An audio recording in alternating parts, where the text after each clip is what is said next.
Takže dobrý večer, já se omlouvám za malé technické zpoždění, ale už jsme všichni. Dovolte mi, abych vás přivítala na další ze série ze série přednášek Design Interview, který Czech Design pořádá s Centrem současného umění DOX již druhým, možná třetím rokem. My zde máme dnes, mé jméno je Jana Vinčová, jsem manažerkou občanského sdružení Czech Design.cz a ráda bych ještě na začátek poděkovala také Vysoké škole umělecko-průmyslové, která nám s tímto cyklem již třetím rokem pomáhá. A konečně bych se ráda dostala k mému dnešnímu hostu. Máme to potěšení přivítat mezi sebou zahraničního hosta, Anne Asensio. Hello, good evening. Jenom tento začátek bude v češtině, pak jsme se rozhodli, že se nebudeme bát angličtiny, respektive já jsem se rozhodla, takže se pokusíme ho vést s mou angličtinou v otázkách a o mnoho profesionálnější angličtinou v odpovědích. Náš dnešní host, jak už jsme avizovali, je žena, která mnoho let strávila v automobilovém průmyslu, což se může zdát jako oblast ryze mužská. Anne Asensio několik let pracovala pro GM, General Motors, a asi 13 let, kde ještě pánové mě opravil, pracovala nebo vedla tým designérů v Renaultu. A v současné době pracuje na návrzích a implementaci řešení pro designéry a designerská studia designerské laboratoři Dassault Systèmes. So that was everything in Czech. I'm sorry for that. So my first question is, how did you get to the designing cars? How did you start? First, you should not be sorry about speaking in Czech. I think this is completely normal. But I would like to apologize. I will only speak English. I didn't have the time to learn Czech. So, what is your first question? Sorry. I just say something short about what have you done. You work for GM, you work for Renault, and I'd like to know how did it happen? How did you start? How did you get to this company? Well, I always wanted to be a designer. It happens to be a car industry designer, but my first goal in life was to find a job where my key task would be to draw, just drawing. And I was doing that since I was very, very young. I think it's the case of most artistic people. And I was not directly, directing myself to car design. Not because I was a woman, it's probably a question that you would ask me, but because I wanted to find just a place where the expression of creativity will have been relayed into society, into some changes in the way we basically address life, and not just to draw for myself. So I started by thinking architecture was the right place to go. So I went to the Beaux-Arts, then I study or basically directed myself to architecture, and then moved to design just by hazard. I met a teacher that told me, what about design? I said, design, what this is? And I was already, before college, and basically I moved to design, and I didn't regret it since then. But when did you decide to do design cars? Because usually when women are on the school or learning design, they didn't think about I'm going to tell you auto design. Yes, and I'm going to tell you a true story. I'm a horseback rider, so I love horses.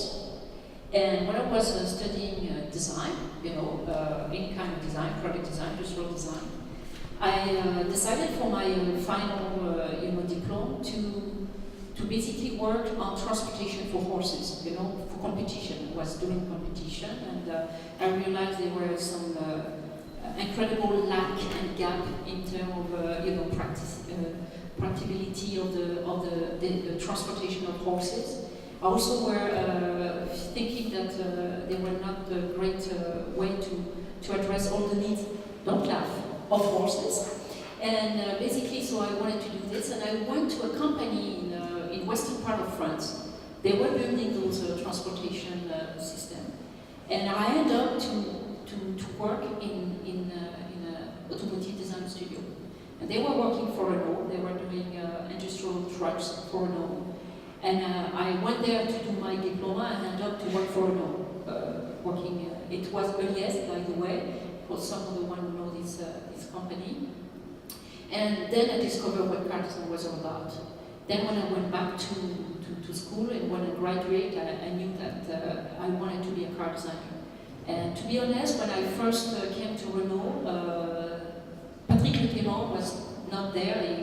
He's a car designer, very well known, but at the time, Renault Design didn't exist. It was just a department of engineering, and it was owned and led by an engineer that had a chance to make wash over the weekend. So probably the engineering people were thinking it was good to do styling because he had some kind of artistic capabilities. And by the way, it was Gaston Juchet. And Gaston Juchet looked at me and said, "So you sure you want to do car design?" I said, "Yeah." "Oh yeah, color and trim." I said, "No. Interior design?" I said, "No." So he said, "Don't tell me you want to do exterior design." I said, "I want to do all." And he looked at his other director and said, "Is it true?" And he said, "I don't know what's going to happen if women start to do car design." And I can tell you I was the first woman working in this environment. And it was great. I could feel, that I was seen as a little bit of a strange thing, a strange person, but very quickly being integrated, because one of the key aspects of design is about your personality, about what you bring, about your sketch capability, your idea, your concept, and that's what is more important. And very quickly people forget about the gender, but they don't forget about what you do, what you design. And I was able to make my way, within this very male-dominated world. That was at the school, so you decided after graduation to go back to Renault. So what was your first project while working in Renault after graduation? So if you want a total story, because I was a woman, and Renault offered me a job when I graduated from my school in France, I won actually a design prize with my transportation for horses on the backside. I was still working on this. And because I won that prize, I get a possibility to study in an international design school. So immediately I decided I should go to the US. To me it was clear that there were not much important design school of car design. They didn't have any transportation classes in France. There were some in Royal College of Art in London, still very good school. But the school that everybody was talking about at the time, the school that was at the pinnacle, that was Art Center in Pasadena and CCS in Detroit. So I decided I want to go there. And Renault, they didn't want me to leave, so they asked me to sign a convention and said, "Okay, you go there, but as soon as you're done, you come back." I signed it. And I think I did a good decision, but I was not sure when I signed it. And I want to study a postgraduate master in design at the Center of Creative Study in Detroit. And this is what changed completely my perception of car design, because I get the feeling when I came back that I have been endorsed by the community of designers, very much so when you come from US and back to France. I've been respected as an authentic automotive designer, and I think if I would have not done that loop to Detroit, it would have been a much harder and a much more difficult career for me working at Renault. But you also work on car designing in US. Correct. The deal is as when you do a master, you don't do as many classes when you do an undergraduate diploma. So I was able to work with the Jeep studio. So it was good. I was more like half of my time in the Jeep studio and half of my time in studying in CCS. So it was just a perfect, training for me, even if it was not training at the time. So when I came back to Renault, my vision about cars was very well done and very focused. And some of my focus was the notion of roominess in the car, designing cars from inside out. And maybe that was this original direction I wanted to do, architecture, and this idea that maybe we should design a car from the inside, from what we do inside. And I did a project in the French school before I moved to US. And that's another interesting story because that's what made me for sure hired at Renault. I did a project of a super high luminescent car. At the time I called it Voyageur. And don't you say, oh yeah, the Chrysler Voyageur. But when I did this project, the Voyageur didn't exist. And I had people from Renault asking me to take all my stuff, go to Renault headquarters, and they asked me to present my project to at the time, the chief of product planning and the CEO. That was Mr. Levy, and he was looking at my work, and he says, but how does she know? They said, she doesn't know, she just did it. And said, well, we better hire her. That's why I had to sign the convention. And basically, they showed me that they were working on the espace, and I was basically working on a similar project in school. That's what led me to naturally, when I joined Renault, to work on all of the project that was called at the time monospace or one space, one box vehicle, you know, with this fast windshield and short little nose. We were looking at the Honda today. Actually, I met Mr. Kikoshi-san in Honda because I had to tell him, you know, I looked at your car and your car was my inspiration with this fast windshield and very short nose. And it did inspire all the series of Twingo, Scénic, and definitely the Espace. That was the first one. And this was really, for me, a good step into this job. And just for you to understand, I really never, basically by starting by working on the Scénic, I never designed a car from an only styling perspective, but from an architectural perspective. Starting by understanding what I will do in the car, what can I do to push the architecture of the car, and it did lead me immediately into collaboration with engineering. And I was one of those rare designers exiting from the design area. My boss didn't like it. He hated it when I was outside of the design box that was basically closed and nobody can get in, but basically nobody could get out. And I hated it, so I wanted to go and meet the engineering community. And I did it many times, and they did offer me the opportunity to actually discover what we call the digital mock-up, la maquette numérique. The digital mock-up was basically the ability to see the car before the car already exists, but at the time it was only an architecture. And I looked at that and I said, here I have the possibility to not just style the car and make it look good over what the engineering or marketing can give to the design to work with, but I could have a direct impact to the architecture and drive the overall proportion of the vehicle and drive the entire meaning of what this car was all about in terms of people using it, taking benefits from it. And that been, from the beginning, my journey to car design.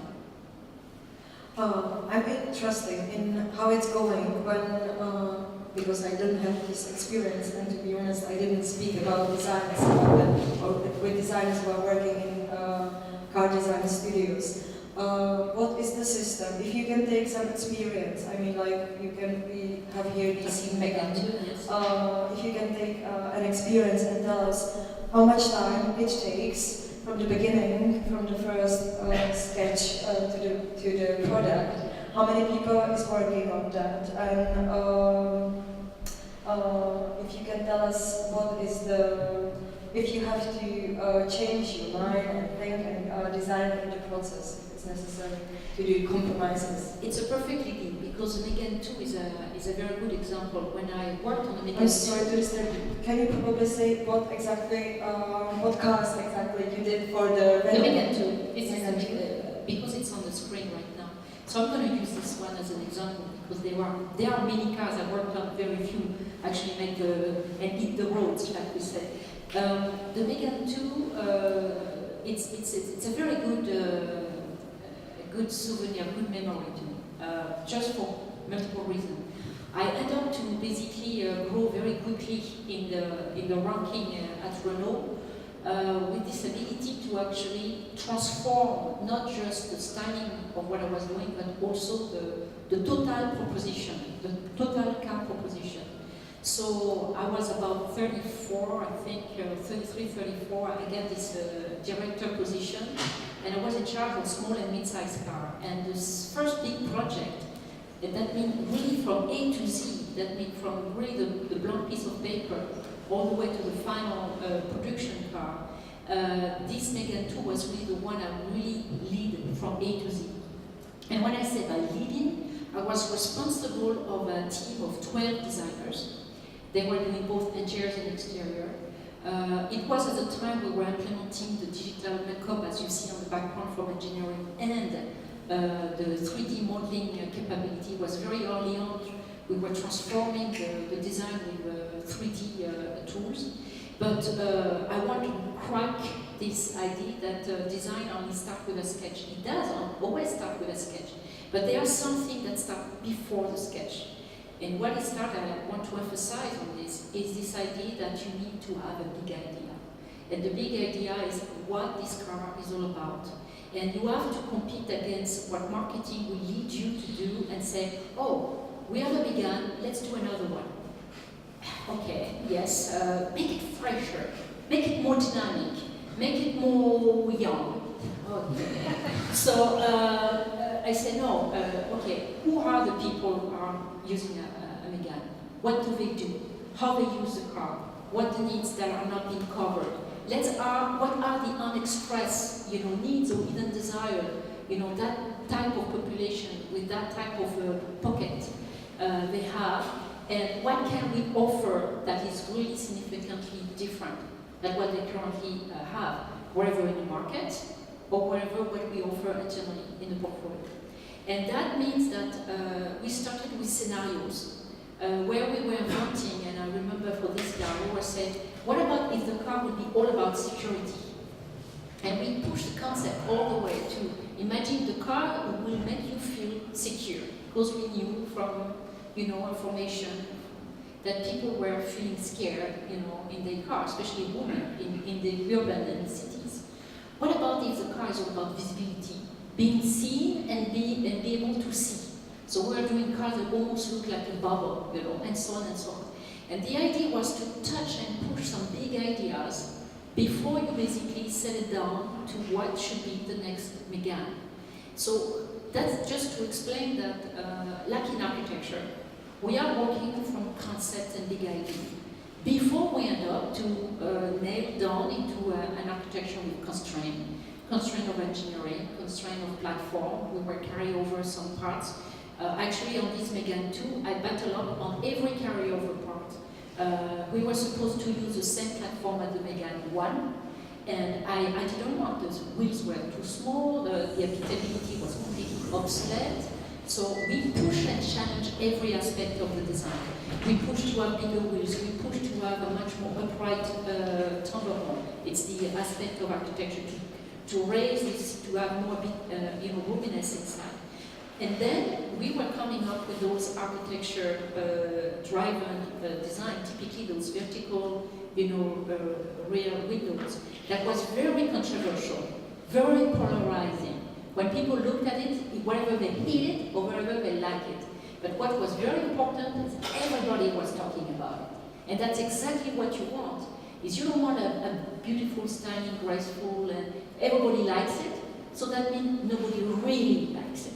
So the idea was to create some kind of a shock in the market, specifically, by the way.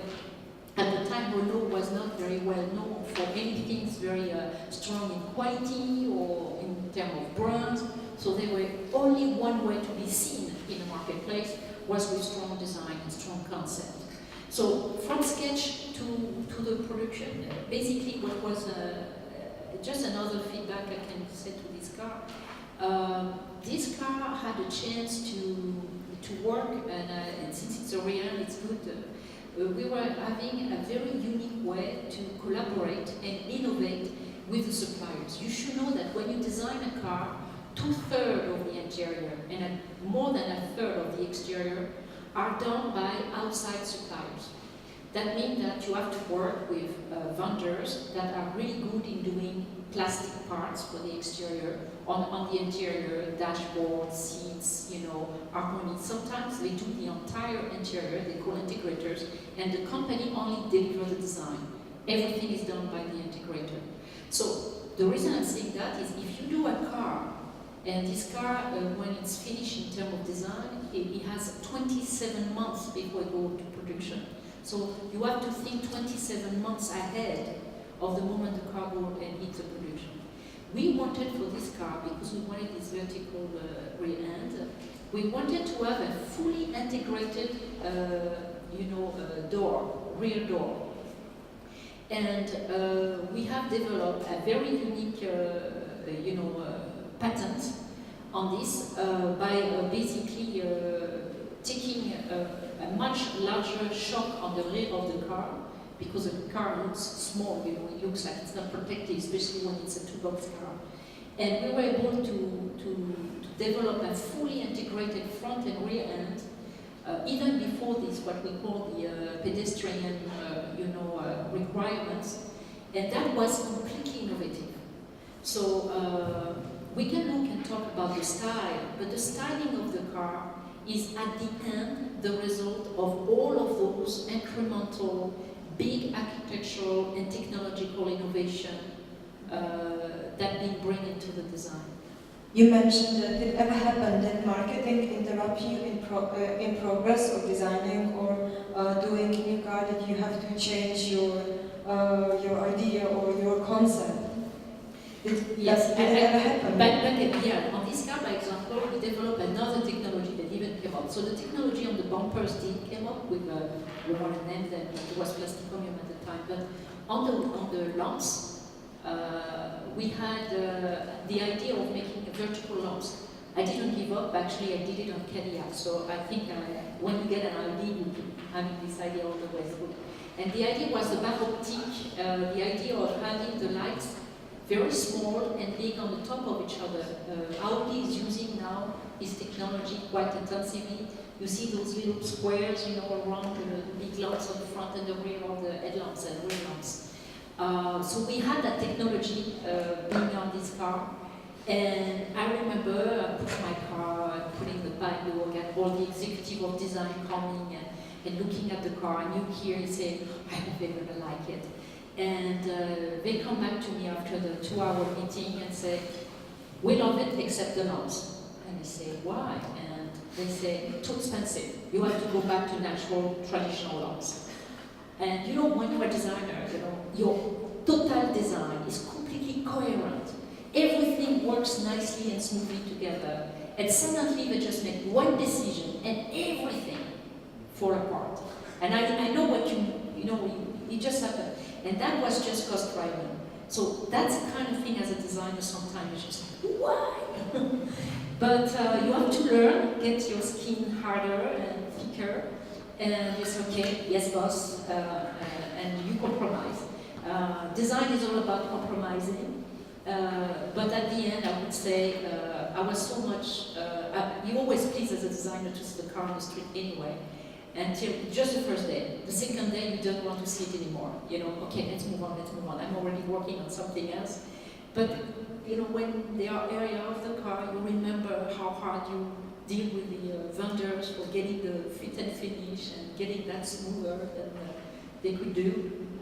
Those battles left a very good, memory. And even if this car now looks very old, it's quite old to me now. I still look at it with some kind of maybe like a mother looking at its child and say, okay, get some default, but it's my child. That's have to like it like it is. Yeah, I can understand. We have some more on the picture. Can you say what cars you work on with Renault and the GM as well? Well, Renault, I think I speak quite a lot. At GM, that's a good picture because at GM, it was a completely different job. At Renault, I started really on the drawing table and with the traditional process. When I started at Renault, we were modeling the models with plaster. You know, that was a tradition. You know, France, Italy, and actually it did help me a lot about the design practice, because what I really like about design, by the way, compared to architecture, is you feel the matter, you touch it, you work on it, whether it's clay, plaster, wood, cardboard. You are you have the impression, it's sometimes more than an impression, that you control the matter. And this is quite an exciting feeling. So at Renault, I had to shift very quickly to clay, so I had to relearn, and then I had to shift to 3D. So in less than 7 years, I have to move from plaster to clay to 3D. So that's been very good, because you accelerate your adaptation to design process, and in these cases you need to know what you want and keep your ideas very clear, because the process change, your ideas, big ideas, and what you want to say in the field of design have to stay. So I ended up to be a director, so it was good because I was able to be at least responsible of a full program. And the reason I moved to GM is because I considered that it was very important for me from just keep doing another program, to learn even a bigger, footprint of design. And GM, that did offer me a job when I was in the arts at the CCS, offered me another time the possibility to join them. At the time, they were really struggling in defining strong and differentiated design for each of their brands. So I joined them in 2000, 99, 2000, and my role was very different. It was really strategic design. I was no more only piloting the design team in creative work, but I had basically the creative team of each of those brands, and my role was to really define what makes a Pontiac, a Buick, a Cadillac, by design. And at the time I arrived, those brands was owned by marketing. Basically, each of those brands was led by a general manager of the brand, and they were marketing people. They were from business school. And they really struggled. They basically were doing exactly the same car. Oh, I got a car, whatever will be coming from design. And they were all fighting to have exactly that car that was working very well. And they were badging the car, to say, I'm going to make more if I badge that car that was designed as a Cadillac. Buick was taking it, put a Buick badge on it, and sell it as a Buick on the distribution channel. It was pure business-driven model. So with Wen Cherry, he was hiring this new team, and he wanted people who had a little bit of drive and leadership to basically define strong design identity for each of those brands. So that was a very, very, very fun and very difficult but very fun exercise, because I had to basically define the portfolio for each of those products and portfolio. But at the same time, because I was so critical about the way the interiors, the way GM was doing its interiors, they said, Anne, nobody's really willing to really take care of the interiors. Maybe you're so loud, you critique so much, so maybe you should take care of it. And I ended up to keep my job of character design, working with the marketing. That was not always very fun. And I ended up to redefine the full process of the interior for GM. It was, at the time, 35 interiors in a row in one given moment. That means it was a 10 years production of Renault Opel in just one shot. So I was a little bit overwhelmed, to be honest. I lost weight. I gained my weight back, so I'm good. And something that was quite nice is the work that I was doing on the brand character studio. I was able to basically not only redefine the process of interiors in terms of redefining the craftsmanship, the fit and finish, that was just the basic execution work of design, but I was able to bring back the spirit of what is an interior of a Chevrolet, what is the interior of a Cadillac, what is the interior of a Buick. And that is very fun. I mean, for a designer, it's the best place to be. Just like imagine what is the imagination, what people believe, what is the history, what is the culture, what is the imprint of the brand, the essence of the brand, and how I can translate that into the design. It's still one of the aspects of design I love the most, because it plays with the imagination of people, it plays with representation, and this is what designers are so strong. And this is why our society needs designers. It's because we are capable to go beyond functionality, to go beyond usage, because that's anybody else can do a good study, looking what you do, and just say, okay, I'm going to give you exactly what you want. And then you become slave of what marketing think it's what you want, because they were studying you and say, you need that. You don't need it. Marketing needs you to have it, because like that we make more money. I want we start to stop to do that and get the designers to really deliver emotion, to really deliver experience, to deliver what makes people excited when they are in the car. Just an example of this was the Chevrolet Nomade.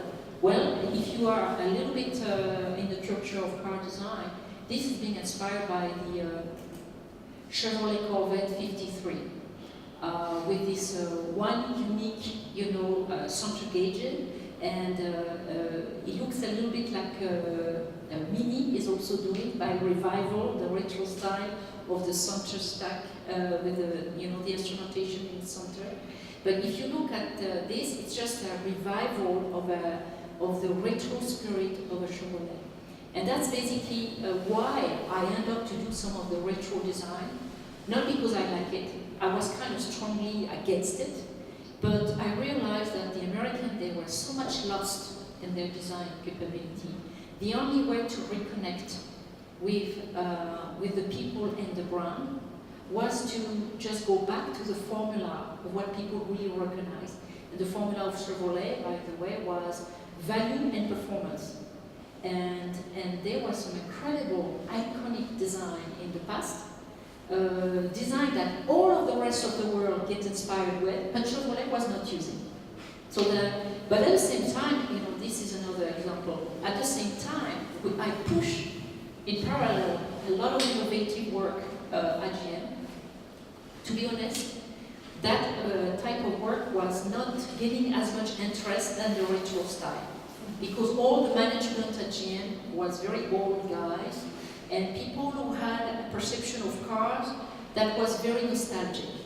It was really about how we were so good in the 50s and the 60s, and we started to get wrong in the 70s.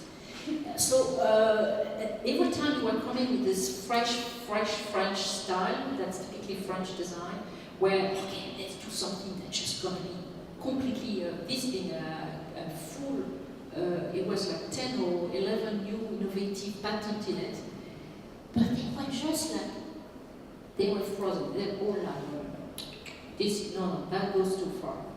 So that gives you an explanation when after, almost 8 years, 9 years at GM, I just decided, okay, I had a lot of fun, I did a lot of concepts, I was doing 4 concepts per brand per year. So it was a lot of, concepts and design work. Especially when I started with the advanced design. On the advanced design, I had a chance to work with R&D, so I opened another new avenue to develop this innovative product. This is a good one. Go back to this. This was a good one. Where I get back to my passion for innovative architecture. So getting the design inside the car, not out, inside out, but inside. Getting the R&D to give me the platform of full cell, and redesign it, or redesign the wheels, the wheels engine, or such new innovative solution, all the way to that design challenge project, the HO2 for Los Angeles. And the idea was to really check the company and say, you have to also work on very, very innovative breakthrough design and reinvention of the car. So I was able to actually move from character design, brand design, to interior design, and apply what I learned from the first one all the way to advanced design, where I was able to basically transform some of the way they were dressing, because Sequel and Volt, they were concepts. They were not just style. Camaro was style, but Volt and Sequel was really a concept. And guess what? Today, these 2 projects, and definitely the Volt, is at the core of GM strategy. So when I did it, I can tell you it was Bob Lutz and two other guys in a corner and working on a little room called Innovation Zone. And they have called it today, they say we're going to reopen the X Studio. That's the last, and I think it's the only way, really, for designers to express themselves. If you are in the mainstream, you know, you're being cut by too many compromise.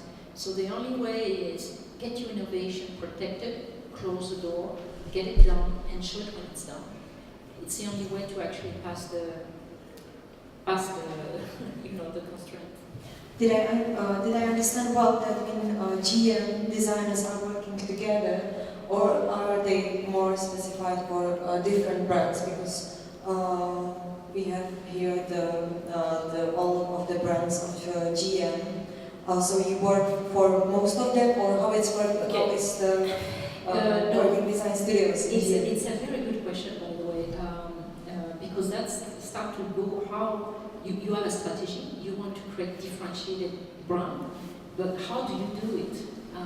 So it starts by talent, and it starts by get the right person at the right place, and definitely you need to assign those people in a mission.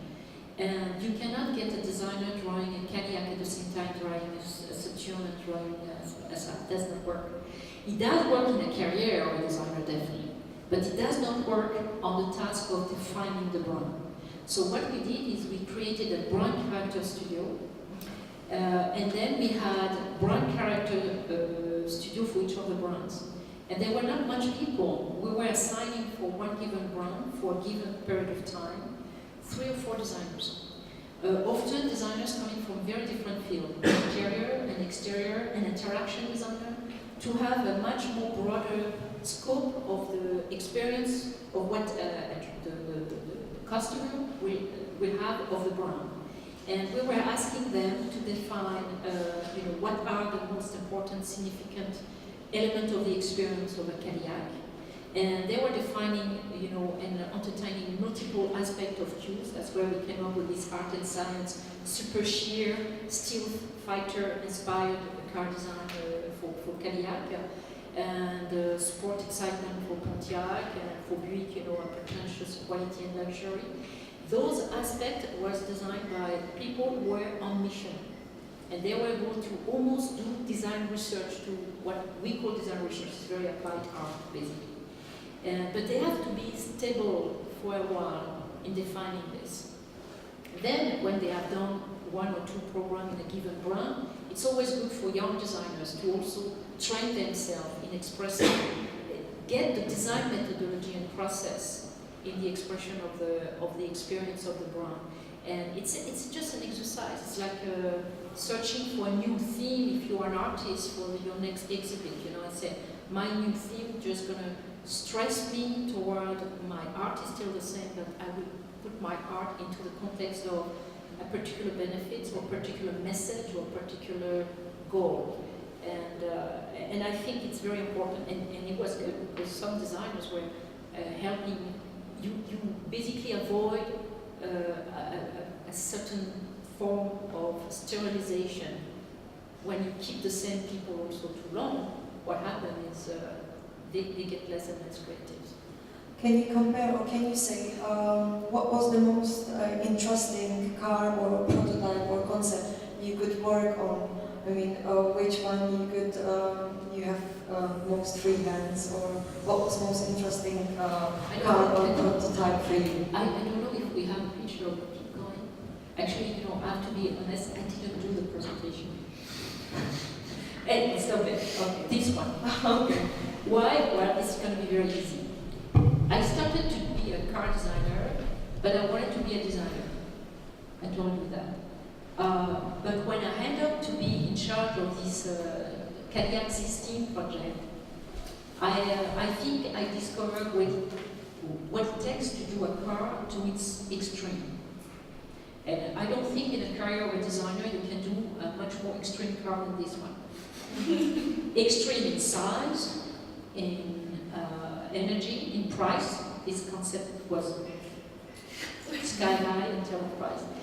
It was super extreme luxury inside, extreme luxury in technology. So for me it was, to be honest, I got the baby blue after this car. I presented in June in the Eyes on design contest. We won the awards for this car. I was presenting the car and I felt like, something is, what can I do after that? What can I do? And it's not about design this time. It was about the energy and the scope of what, because by the way, we did that in 8 months, so that was just also a challenge. So 8 months to do from sketch to finish. And this concept was really 3 concepts in one. The interior, the exterior, and the engine. We actually spent more time designing the engine. It's not there, but we spent more time designing the engine maybe than the outside. Actually, the exterior design was actually the easiest. Far from the interior or from the engine. So it was a real V16 engine. And we thought to call it Madame X because, we were getting this Madame X inspiration. And yes, that's really souvenir. I think it's 24 inches wheels. Everything was outside the box. That's just the way it was. So that's one souvenir, but I got many. Maybe just on this one, just to tell you how difficult. We were supposed to present, this is for people who know what it takes to present a car in the press. We finished the car 2 hours before the moment, it was at the Opera Hall in Detroit. And it was beautiful, a lounge, journalists were having a beer, a little drink. Everything was cozy, nice lighting, bluish black lighting that was kind of the bronze, signature. And we were waiting for the car on the backstage. And bubblers were there and said, the car, where is it? I said, it's coming. And I knew, because I got, people from the builder, saying, the car just left. Yeah, okay. And the car left from quite a long way from the Opera. At least it was in Detroit, so no traffic. But it was far away. And I was there. And the car came. And finally Bob Lutz said, finally.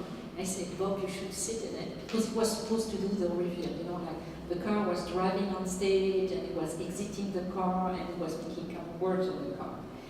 And I said, well, Bob, the roof is very low and he's a very tall man, I don't know if you know him. And I said, you better try to get in and out, to just be a little elegant when you exit. He said, that's a good idea, I should try it. So he gets inside and then we locked the door. So the glass down, we talked a little bit, and then we cannot exit. The door was locked, and I said, and that was my biggest fear of my life.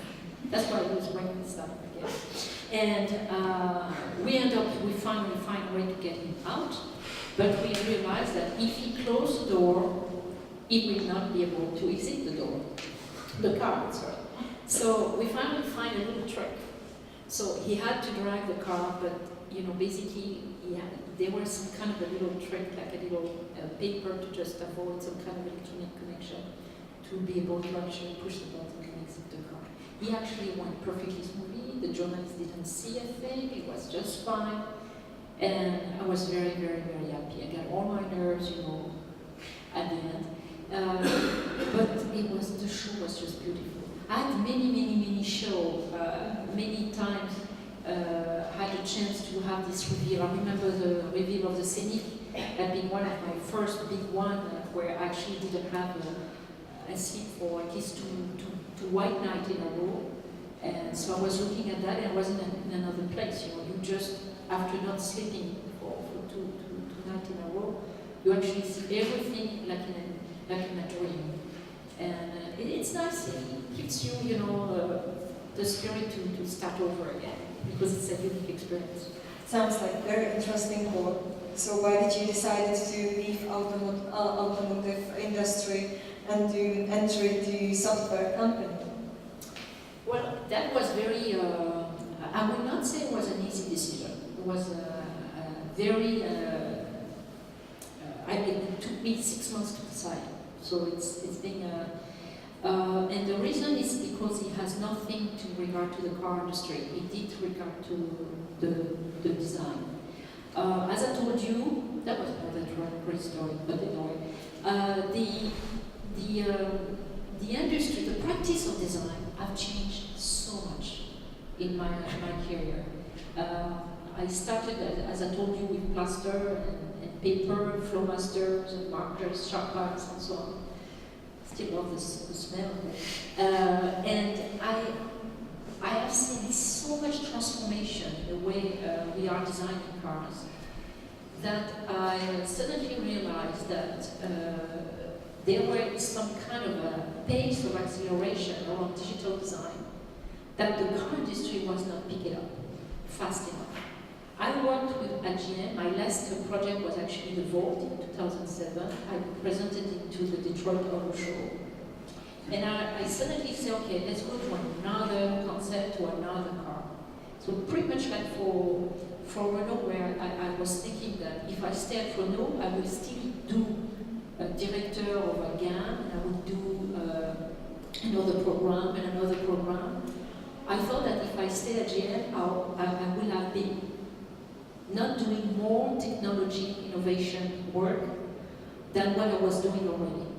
And after the sequel in 2006 and all the cadence of the innovative work that I did internally, and the Vault, that was the only really innovative product we revealed in 2007, I felt that during that time I was working particularly on this project, I was in touch with, basically I worked with people in the West Coast, people in Disney Magic, for example, or Applied Mind, people in the Hollywood industry, and the electronic arts. So I started to just discover a total different world of design.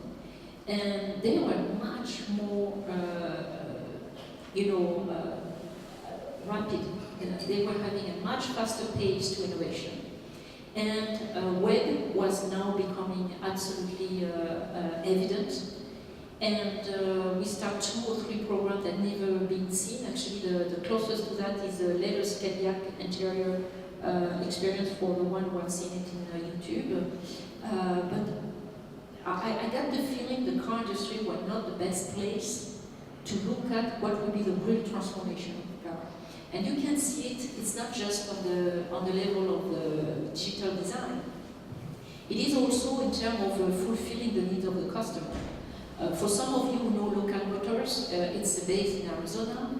It's a community-based open platform where you have co-creation with anyone in Arizona. You design your own design, you post it on the web, you pick it up, the best design, and this design will be basically built. It's the big, probably you know that, the Fab Lab approach. So I discovered, I will not say discover, I just started to feel that something is happening on the digital world that was not happening in the automotive world. And I really look at my career, I look back, and I said, well, I'm very lucky. I'm just still young, okay, I'm old, but I'm not so old, and I think I can do another bet in my life. And the bet was to basically say, I consider I'm done with my car design career, and I think I did pretty well. Some could consider that I could have finished there. And I said, I have something else to say, I have something else to do. And so obviously to come to Dassault Systèmes, that is, by the way, for the one who knows the software company that does CATIA. CATIA is the software that actually does the cars in the engineering world, not in the design world. So the first stop was to say, okay, why not using CATIA for design? So that's what I did the first year. And it's going very well. We are progressing. We have new product we have 2 new products coming up in every year. So now we are close to 10 new innovation for CATIA in the design field. Not well known, not being implemented in the design community, and it's okay. It's just 3 years old, so innovation and transformation always takes time. But the real reason for me to be at Dassault Systèmes is to consider that CAD design is behind us and digital design is in front of us. And very few designers with my experience are basically moving to the other direction and really take the digital design opportunity to really transform our society and our lives, including transportation and mobility. And it is not by being in the car industry that you can do.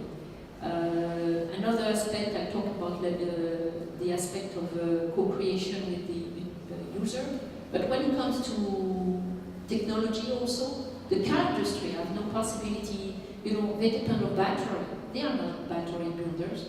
They depend on super sophisticated user interface made by electronics. They are not the providers of those user experience.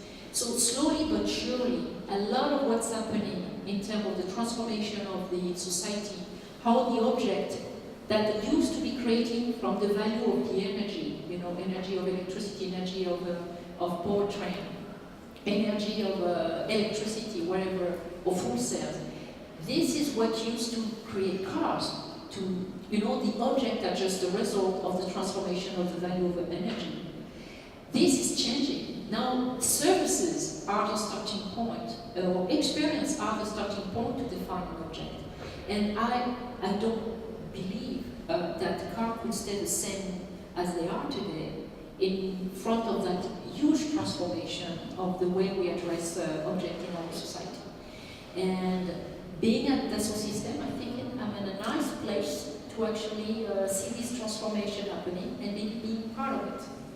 And being part of that transformation as a designer, it's very important because this transformation about getting those experiences, being socialized, touching emotionally, but also socially the people, we need designers. Designers have to be, it's almost like a political movement. Designers have to be in the middle of that transformation.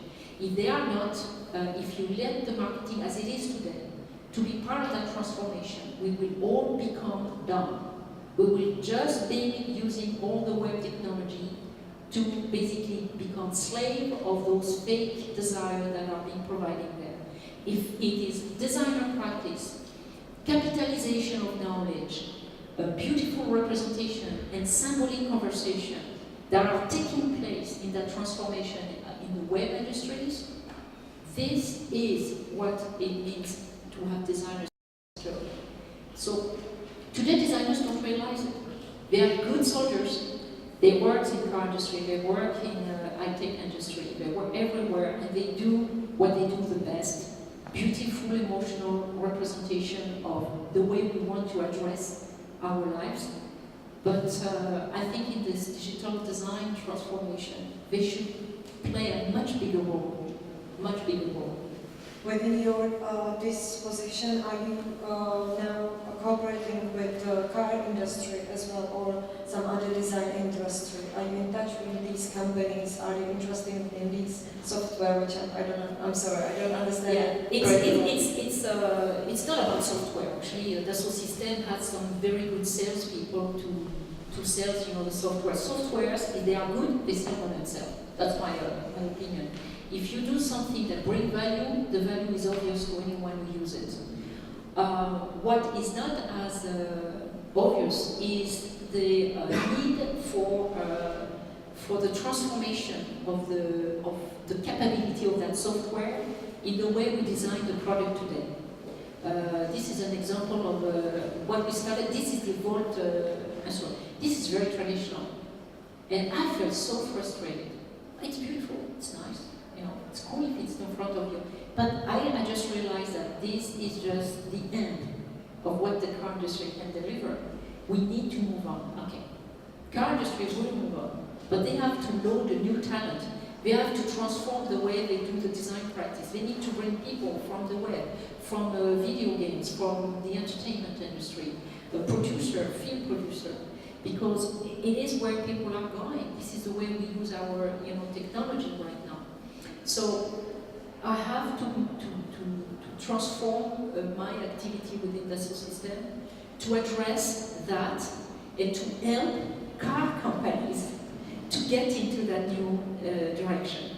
And since I'm a former car designer, I get some really good interaction with the VPs of all. They are all friends, and they are glad to have me on the other hand and say, just tell me how we do it. And it's very difficult because it's not a software. Software is easy, say, I don't like this one, I just switch and I use this one. No, it is about a cultural transformation. It's about the transformation of practice of design. That means designers will have to study again, or they will have to work with a new type of designers that maybe does not exist. And that's why I'm also very much connected with schools, because if the schools are not at the starting point of the transformation of what those designers need to learn, we will never transform, we will never put design at the heart of what's happening.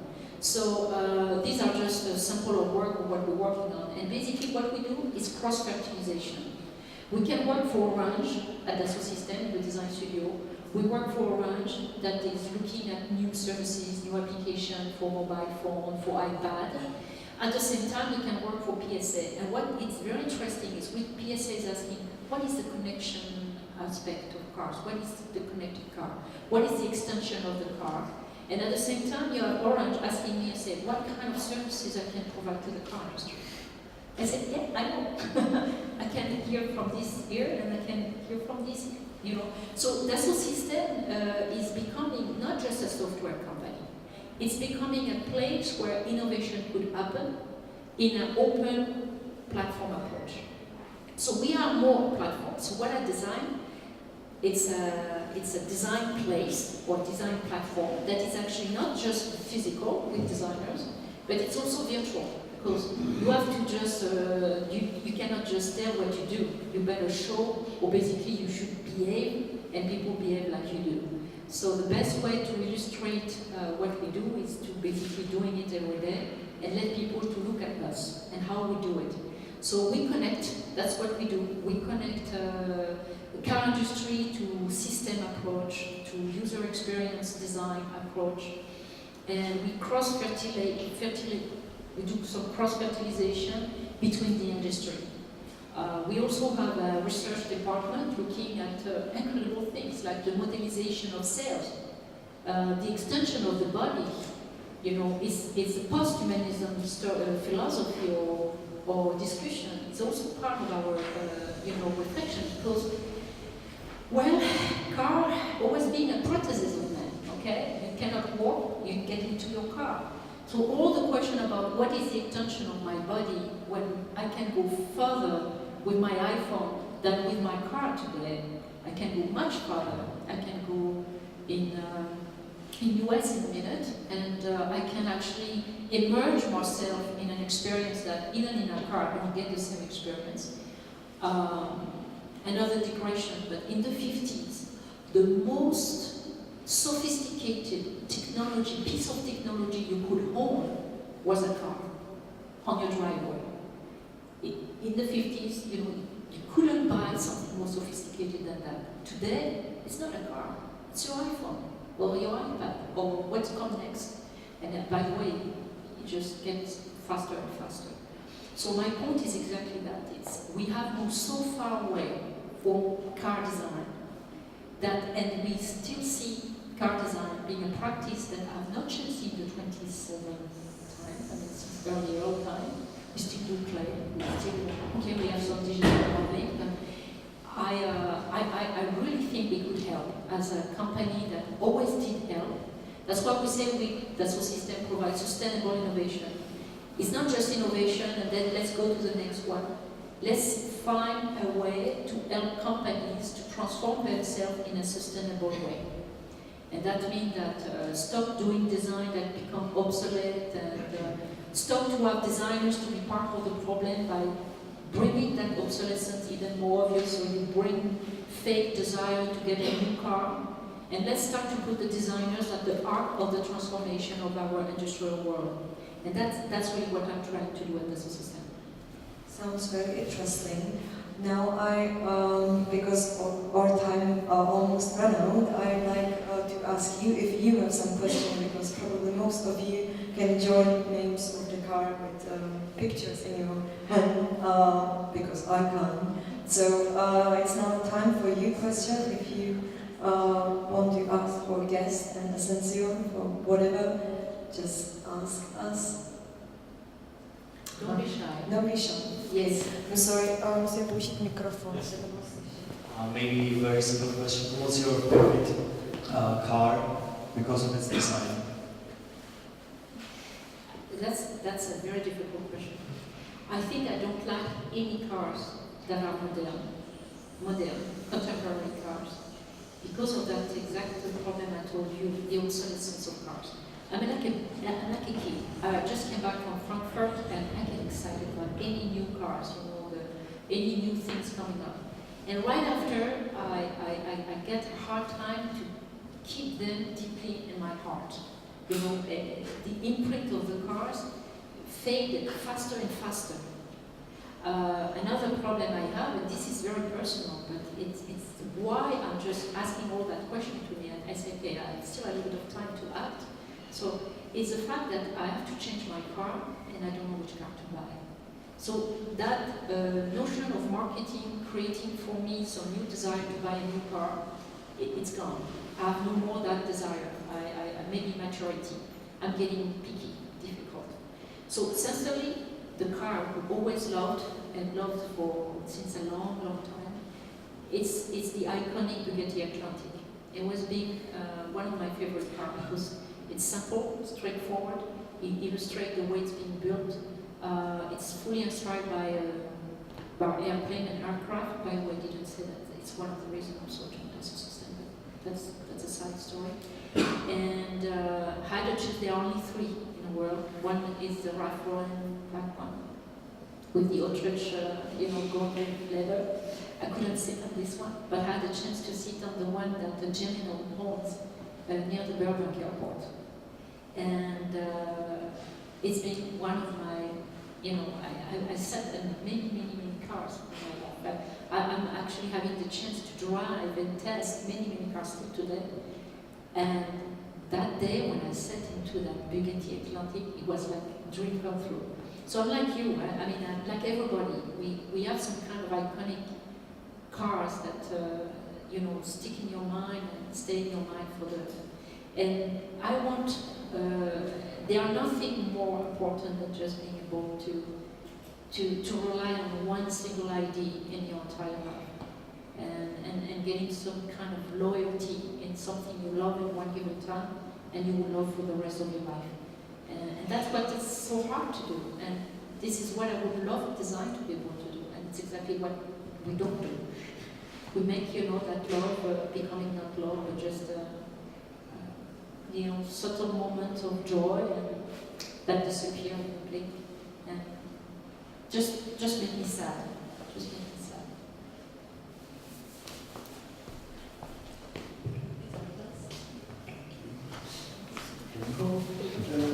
Just a question, you spoke about Frankfurt, and we have seen a lot of small cars and personal cars. And first, what do you think about that? And second is like, okay, if you consider this small car as an iPhone, it's like personal, it's mine. How is it about connectivity and stuff like this? How you see these small cars with internet, with the personal using and stuff like this? This is interesting. You should come to work in our studio. You will do it. Frankfurt. It's true. In terms of trends, it was very obvious that everybody was looking at this kind of a personal mobility approach. I would say the pod trend, where it's 1, 2, or maybe sometimes 3 with a bit of stretch, with the Raki, with the BMW, the Volkswagen, yes, and the urban concept from Audi. My first reaction when I saw it, I said, finally, 10 years after, we start to see as show cars, sketches from designers that I was looking at the design school. So I said, okay, yeah, with carriage type cars, everything was. So I said, okay, finally. But I didn't like it completely because I thought it was not completely understood as a full system. Typically, you know, if I take the urban of Audi, beautiful design. When you look at here, this room, it would be just gorgeous. I don't want to drive it in an industry. So we have a problem where design starts to too much talk with its own way of doing things instead of just really address the problem of mobility. And addressing the problem of mobility requires that you should not start by thinking about the solution first. That means doing a car or doing a transportation with wheels system. So my impression is there were those, it was just exactly what I was saying before. I think the car companies are desperate to find a way to get closer to that approach of personal mobility, but they are being, you know, they don't want to go too far. They don't want to stretch themselves too far to what is the transformation of the archetype of a car, because they don't think that they will be completely legitimate in that new world. But in Frankfurt, there were a little space that was the mobility hall. I don't know if you went there. And it was probably one of the most interesting places to be. It was a mess. It was more like a fair than a beautiful Audi, well-finished, or BMW, well-finished, brand, brand magnitude. It was really more about, you know, brick and piece and parts and ideas, and, you know, they were parts of the electrical system, electronics, wheels engine, and it was more like a fair, like a market, you know, free market. Not free, free market, you know, just, and I thought I spent more time in that place than any of the others, even if I really like the others, because for me it was very rich in terms of, I got all the material to rethink a car, to rethink a mobility system. And one of the things that I discovered is all of the people who just be reinventing the car, really, they are scared to do it for economical reasons. Typically, you know the active wheel, Michelin active wheels. It's 2 years old. It's an electrical system where you get in the wheel, you have the engine, you have the control, and you have the suspension. You basically have almost a car in a wheel. All what you have to do around it is a good body, I mean a good box, and a good user interface, you know, machine and user interface to pilot and control the wheel. But the wheel does everything, and the battery that you have to put some places. What was very obvious is they don't feel comfortable to build a car, because if they start to build the car, they will stop to sell tires to their, you know, customers. So the system, the economical system that is surrounding the, you know, possibility of transformation of mobility is not about we don't have the idea. It's about it's the silo is not being stopped by you know, idea and concepts. It's stopped by economical you know, serious you know, constraints. So that's why it's so important to be outside of that gameplay. Because it's like I told you, innovation only happen, or transformation, or breakthrough, or reinvention only happen if you disconnect yourself of all the constraints for a while, to rethink what you can do. Then you can just analyze coldly how you can plug in again. And the car company have a lot of difficulty to do that, because they are not in their, you know, baseline. They are thinking seriously about how to get there. I know that I have that conversation with many companies and say how I can get connected, how I can reinvent my architecture, how I can just take all my parts away, bring it back, how I can reinvent manufacturing, how I can do a fabless car, and so on and so on. So those questions are really clearly being, you know, entertained in the car industry to address this individual mobility. That will happen. Pods will be running our roads. You know, Twizy is coming. It's coming. My only takeaway from that is still very much try out, like the smart, and it is not a transformation. It's little, you know, little triggers in the system, but it's not yet. There will be new model. I don't know if I answered the question. Satisfying. Okay. So, Another question? And I will go a bit back to your Renault times, and basically we've seen Renault Mégane, and it was a time when it was one of the cars which really were very, very brave from Renault from that time. And I would really like to applaud to you and to basically all Renault team that you had that time so much courage to go that way. Unfortunately, that brings us to another, let's say, scary moments for all us car designers, whereby we are brave, we do some car which is really recognized, and at the end, public, or at the end, the real result of the car, economical result of the car, is not the one as we designers are expecting. And one of the cases, Renault, which is now producing, I would say, very average cars again. The same happened to BMW, which is coming back to normal. And the same, I can say, happened to us with the Skoda Roadster, for example, which was fairly unusual car, but it was not expected as we designers were believing it will be. Why do you think it's like this? And what can we improve for the future, basically? This is a very profound question.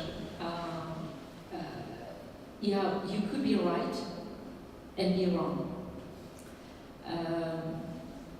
And the reason is sometimes that's why I think it's so important for designers to take a much more political role in our society.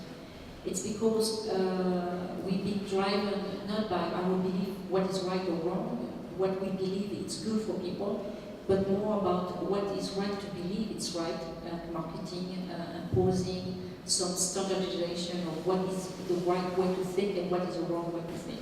It makes everybody just becoming just a sheep, following the mainstream, message, and imposing a diktat of what is nice design, what is not nice design. And I hate that. I would love to fight for individualization of design. I would love to see cars designing by one individual, and it's just one car, and the next one is a different one. And we need to run toward this direction. So back to this, so that's the reason maybe I really move from company to company, because that's really my focus.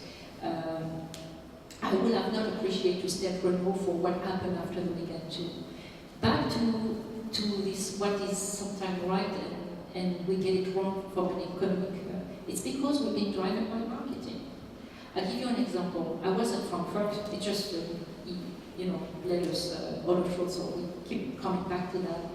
I went to see Chrysler, and I see the Dodge becoming Lancia.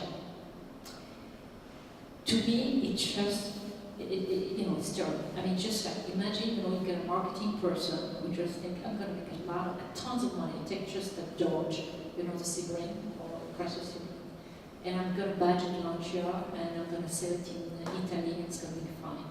They have nothing to do when this car was designed with pure American styling. And it was sent to Italy, and guess what? It works. It makes the Chrysler good numbers. And it's probably the worst thing that you could do in terms of decision. So we are working in a very tough environment. But that's why, again, I need to say, we designers should not let it happen. And if we believe we're right, we have to fight. Maybe Mégane 2 was closer to a piece of art than a piece of marketing. And just to have the courage to do it more like a piece of art, yes, you have to fight against, some people who will hate it, but you will make people passionately, attached to it. We were very lucky. Mégane 2 was a very successful car, and it makes money. And because it was expected from what Renault was bringing as a consistent, creative mode of provocation in the market field. So, and it was at a time where marketing was not fighting against. I still have, by the way, I was visiting in my entire Frankfurt Auto Show during the 2 days with the chief of marketing of Renault, and we are buddies, we still see each other. Because at the time, it was product design, was Rémi de Coninck, and we understood each other. And it was just a great moment to be able to have someone who understands that design is just an expression of something unique, rare, and singular, and it's not just the same car as the competition with few little cues of the brand, right? So I think it's not easy in your position when you work in a company, but every day push a little bit the needle in that direction. That's my recommendation, because you cannot let marketing go. You cannot let that. And it depends on your strength, conviction, pugnacity, by the capacity of being in the middle of the way and being provocative. And if you have the chance, as I had, to do some of the work outside of the big lights on the side, like the Scénic was done on the outside. Mégane, I was in a program, but I was very lucky. I was at the far end of the design, and I had very few visits from the top management. So it did help a lot. Seriously, it did. Because the car was almost done when I pushed it the time with the light thing. It was too late to make any changes. I'd say, okay, let's go. And it was, I had a little bit of luck for not being in so much, over the constraint of marketing. They basically give me a blank check. I cannot realize how much initiative I had. They were just, that was just a right environment at the time. It changed completely. Not when I left, but a few, I think maybe 1 or 2 years after I left. And it changed completely. They became very critical about that car. But it was not about the fact that it didn't make the numbers. By the way, the car made the numbers, it made Cars of the Years, 2002. But it's just like, I want to destroy what was done before to establish a new direction to go. That's also a marketing approach that I don't like, is that why you want to kill something to establish a new thing. The program obsolescence. It's really a marketing, system invented by GM, by the way. It's been a revolution, creating the desire to get a new car and a new car and a new car. Give job to designers, that's good, but I think it's not good for people. It's not good for society, and we need to stop that. And piece by piece, do what you can, but stay straight in your shoes, like I say all the time, and believe in what you believe, and never give up. So you believe basically the only reason why Renault is now coming back to normal, I would say, back to grey, is that new people wanted to do something different, or yeah? Or if you want just a real story, it's very simple. The fabulous time at Renault was during Louis Schweitzer. Louis Schweitzer is a very charismatic leader. He's an artist. He loves comics. He has a beautiful collection of art, contemporary art. And he was that kind of leader that can look at your design, come to you and talk about the design in a very, very compelling way.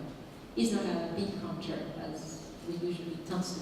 He was not a financial guy, even if its finance was his original. And I believe that he understood that he needed to let design to express what is good for the brand. When Schweitzer left, it was a completely different era in the company. I actually left at the time that basically left also. So I've not good insight of what happened afterwards, but in few words, I don't think that the design was being given as much freedom as it was the case under Louis Schweitzer, and the position he left Patrick Clément expressing his team. And we had the chance also with Patrick Clément to have a leader of design that was really also, I would say, he was trusting his team. And it's very unique. I mean, you don't have that all the time. No. But usually, chief designers are control freak, I would say. That means they just want to control everything. And it's sometimes good because you have a good consistency and coherence. That was not the case at Renault. You could have some unevenness, the fact that sometimes we were better than others. Because of that energy that was put in a given time, in a given project, and less energy in another one. But I think it was closer to art than marketing design. příležitost pro poslední dotaz. Pokud není, thank you very much for okay, there's another one. Good evening. Actually, I have two questions. The first question, you are talking about the transformation in design, and I'd like to ask you, how long do you think will the transformation take? And the second question, if you focus on a car brand, and we look at all the cars the company is making, all the cars are very similar. Sometimes it's very difficult to distinguish which particular car it is. It is not difficult to distinguish that, for example, it is Volkswagen, but it is difficult to distinguish if it is Polo or Golf. And do you think it is good? Well, yeah, two quick questions. I'm going to start by the last one and go back to the first one. For industrial purposes and synergy in the cost, and more particularly Volkswagen, and I know Volkswagen being big in the Czech Republic, they use what we call the carryover strategy. Carryover strategy is basically, and we know that very well because that's probably still under that kind of system, is you create a part and you try to make this part being applied to as much cars as possible. And in some cases, some brands are using the brand identity to justify to carry over a single part as part of the signature of the brand, but really it's about just reducing the cost, because if you do one little part in a large volume, you basically save a lot of money. And but Volkswagen pushed that so far in the two last generation, they kind of stopped to do that because they realized that wherever you were having a Polo or Golf or Passat, you end up to have not enough differentiation. And it was sometimes going even further. You could see commonalities of parts between brands that was making all Volkswagen Group's cars kind of look alike, between Skoda, Volkswagen, Seat. You can see a lot of the similarity. And on the top of it, Volkswagen have made a lot of investment. There was good quality purposes in the way they built the cars, like, for example, welding with laser welding and things like that. They bring a lot of quality. Specifically, Skoda was very beneficial for lower brands and the mid brand. And it brings quality, but it brings this feeling, because it's being done by the same manufacturing process, and you know the know-how, the way you do things, it's expression also of the brand. It kind of blended everything. And so the perception that everything looks alike, it's also due to the fact that it's come from the same oven, it comes from the same practice, from the same process. And again, my reaction to that is that if we will have led the design to not only be compliant to that strategy of commonality, but say, okay, we want to save the money, because that was the ultimate goal of commonality of parts. We need to save that amount of money. You designers find a way to save the money, but still being very differentiated. We will have a very different result. Because designers will have started by the big idea of creating a very strong and differentiated car, and then they will find a way for making a lot of sale, but not something that you would have seen. Instead of that, it has been done on functionality, on marketing, and it has been done on things that people see. And all the symbolic part of the relation you have with the brand was being overwhelmed, covered by this strategy of industrial strategy that people see. It's like saying in front of you, we save money on your back, on your face. You see all the cars, you see whatever you drive, same tariff. I think people don't want that anymore, and they have to give more power to the designers, because designers know how to save money without making that compromise of making the cars to look alike. And your first question was about when I see this transformation of design happening. It's a difficult question to answer. If it would be me now, because I'm impatient, but it's slow, it's very slow. My concern is, as I told you, they are many things that I see that are not coming fast enough. One is the economical environment right now that make the company not engaging in open R&D. I just read that it did change, and this year, for the first time, we have a good trend where companies are investing more in innovation, so getting more close to answer this question of mobility, transformation, and so on. But the problem also is the fact that since there are so many emergent markets that are still being driven traditional processes, and you are making money by just not changing the way you do your design, but just exporting your methodology to China, to the BRICS, to all of those areas. It does not challenge the company to move fast, because they just expand themselves where they still have room of doing traditional things. And the company will be very successful in the future, will be the one who basically are capable of exporting the old model without doing anything, traditional design practice, beautiful design, well done, quality, into those countries that really want those brands and those beautiful cars. But at the same time, to be able to invest in R&D in mature markets, typically Europe, Eastern Europe, US.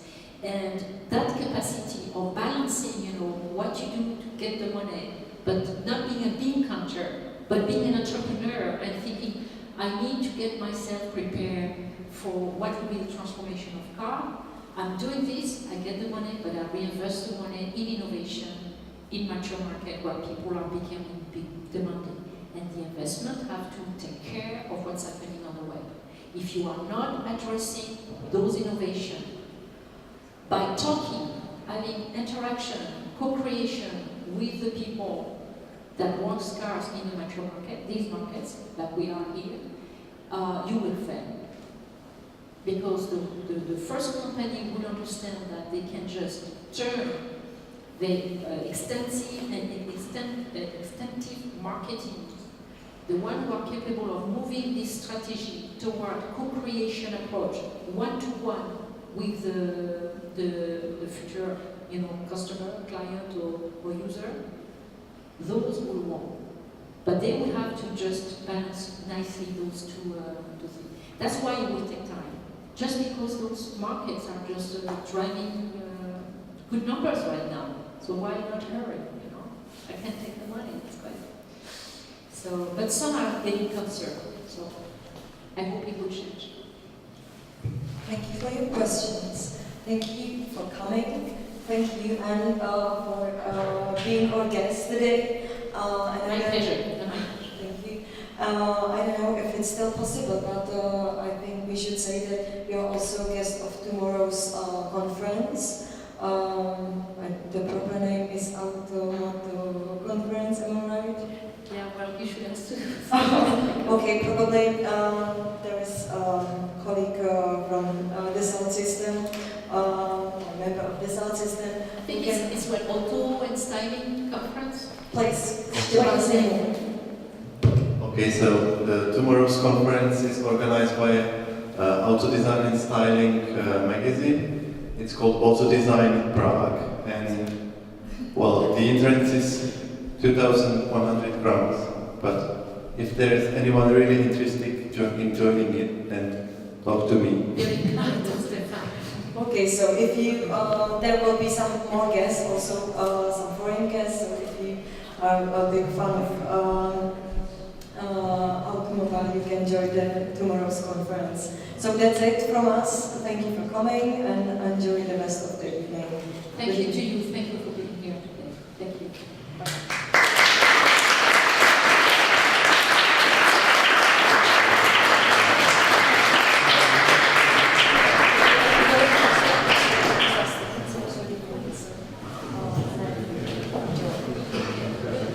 Why not?